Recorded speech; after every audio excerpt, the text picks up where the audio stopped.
Yang dilarang tadi tu, kita merasakan dosa kita tu berat dah lalu sampai tahap menutup kita daripada baik sangka terhadap Allah. Itu yang tidak baik. Sebab apa? Macam saya kata tadi lah, dia menjadi sebab seseorang tu akhir kali putus asa. Kemudian dia menjadikan seorang tu berlarut-larutang melakukan kejahatan tu. Sebab dia rasa dah nak benda dah, baik aku gini ya. Dan dia akan menjadikan seseorang tu, dia ni tidak berusaha untuk baiki diri dia dan bertaubat kepada Allah. Itu kesan dia. Kisah yang kedua, ini pengalaman. Saya jumpa masa dulu ada pelajar-pelajar di tempat saya ni yang buat praktikal ni, banyak tahun dulu dah, lama dah lah. Ada pelajar-pelajar yang buat praktikal di antaranya di penjara-penjara di seluruh Malaysia ni, dan jadi saya ni sebagai penyelia. Jadi saya pernah menyelia sekumpulan pelajar yang melakukan latihan praktikal ni di sebuah penjara di Malaysia. Dan salah seorang panduan tu seorang yang sangat bengih dan ada nombor yang banyak lah. Nombor ni sebagai tanda dia banyak kali masuk kawasan tu. Banyak kali keluar masuk penjara ni. Jadi nombor banyak. Nombor banyak kita faham lah, orang ni main keluar masuk penjara ni, keluar masuk. Orang pun bengih, takut. Jadi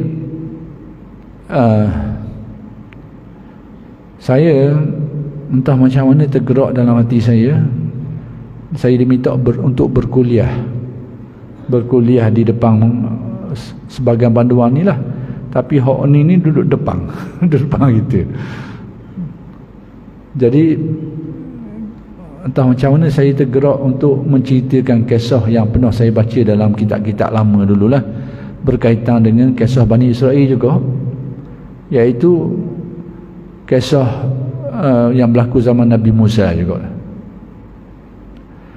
iaitu berkenaan dengan seseorang yang dia ni mati, tapi mayat dia tu tidak diuruskan. Orang tak sempurnakan jenazah dia, orang tuhuk sekali dengan sapuh.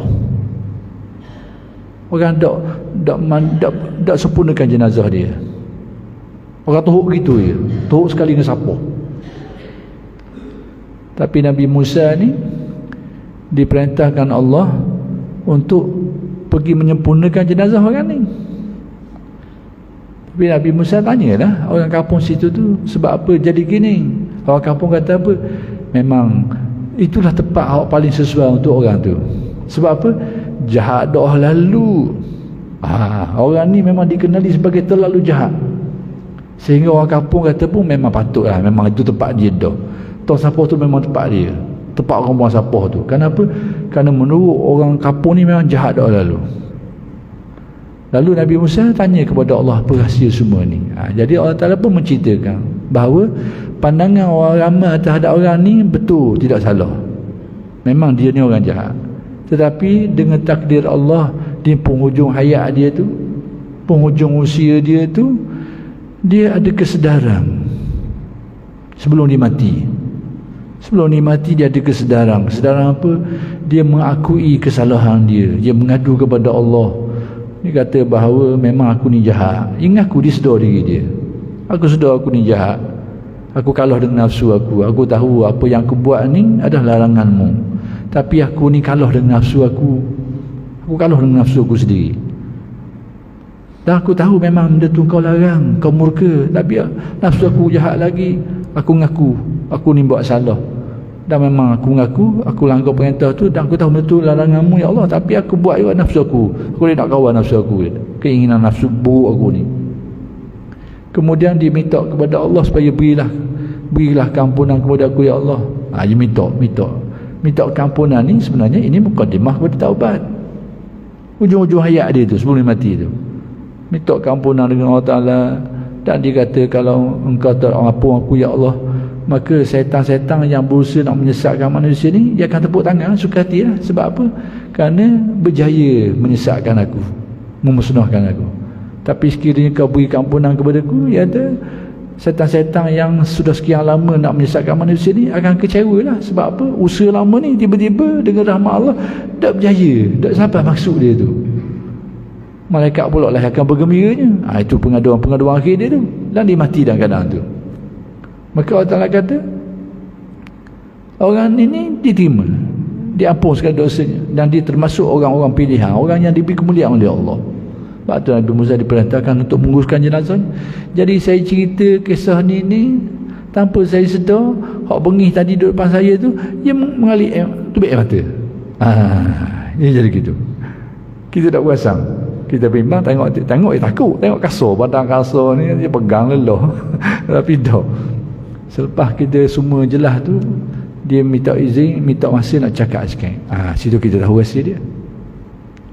Dia kata, ni nak khabar ni lah, nak khabar ada kemungkinan orang yang terbabit dengan kesalahan yang berat-berat ni dia akan rasa macam tu. Dia akan rasa gitu, dia rasa tak ada harapan. Jadi dia kata sebenarnya dia tunjuk ni gambar nombor banyak ni, nombor banyak kali masuk tempat sama ni. Dia kata pernah satu dia ni ada hasrat nak baiki. Dia mengaku dia ada, saya terbabit dengan kesalahan yang berat-berat. Hak berat-berat ada tu dia buat belaka, termasuklah melibatkan nyawa orang, kehormatan orang, harta orang, terlibat belaka. Berat dah lalu lah. Dan dia rasa pernah terlitah dia ada rasa hasrat nak berubah, tapi keadaan tidak mengizinkan. Gimana? Dia pernah keluar sekali dan berhasrat nak baiki, dan rasalah nak pergi ke masjid, tapi dia dihalau orang masjid tu halau dia. Tapi dia nak salahkan orang juga, sebab orang kenal dia. Mungkin sejarah hidup dia berat, jadi orang tak berani. Jadi dia nak kata apa? Cuma dia ni ada niat yang baik mungkin, tapi mungkin orang tak tahu. Dia pergi, orang ambak dia. Jadi mungkin dia panasan kali. Malam tu juga dia pergi ropok rumah Tok Imam. Rumah Tok Imam dia ropok. Dia naik rumah Tok Imam, dia ropok rumah Tok Imam pula. Nak kata apa? Ni kisah dia cerita lah. Keluar masuk lagi. Dan pernah dia kata dia berhasrat nak baiki diri, tapi gambaran-gambaran yang diberikan oleh pengkuliah tu tidak seperti itu.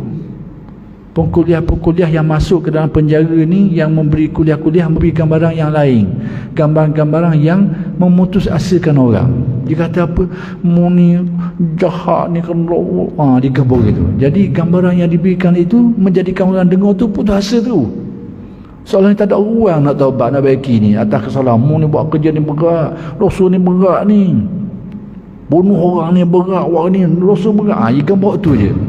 Jadi orang yang dengar tergambar pada pandangan pahaman mereka ni, seolahnya dia buat ni memang tak boleh nak kambuh dah, dia nak sesat dah. Jadi akhir sekali dia kata bela-bela gini biar aku gini lah. Tu dia. Kenapa dia mengambil sikap ni? Kerana gambaran-gambaran yang salah tadi. Dia rasa berat dah lalu, banyak dah lalu, parah dah lalu dia berat ni, bunuh orang lagi, nyawa orang terbabit lagi ni. Harta benda orang tak nak kira lah, kehormatan orang tak nak kira lah dia. Jadi akhir sekali dia kata kalau gini kau, dia kata biar aku gini dah kata.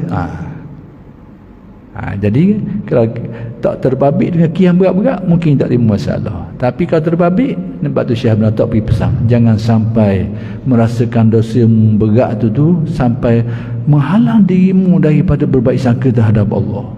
Ni bila rasa berat dah lalu ni, dah nak kambuh dah ni, bunuh orang ni, berat ni, dah nak sesat dah ni. Padahal kita tahu dalam Al-Quran Allah Ta'ala yaghfiru dzunuba jami'a, mengampuni semua dosa tu. Allah Ta'ala menyebut dalam Al-Quran, menyebut bahawa dia mengampunkan wa yaghfiru ma duna dzalika liman yasha. Allah Ta'ala ada ampun hanya dosa syirik je. Wa yaghfiru ma duna dzalika liman yasha, man yasha tu, tapi dia mengampunkan dosa-dosa lain daripada syirik tu. Tak kiralah besar mana banyak mana sekalipun, tetap menerima pengampunan. Jadi nak beritahunya, itulah hakikatnya bila seseorang tu terbabit dengan melakukan dosa yang berat-berat ni, ada kemungkinan dia akan rasa gitu.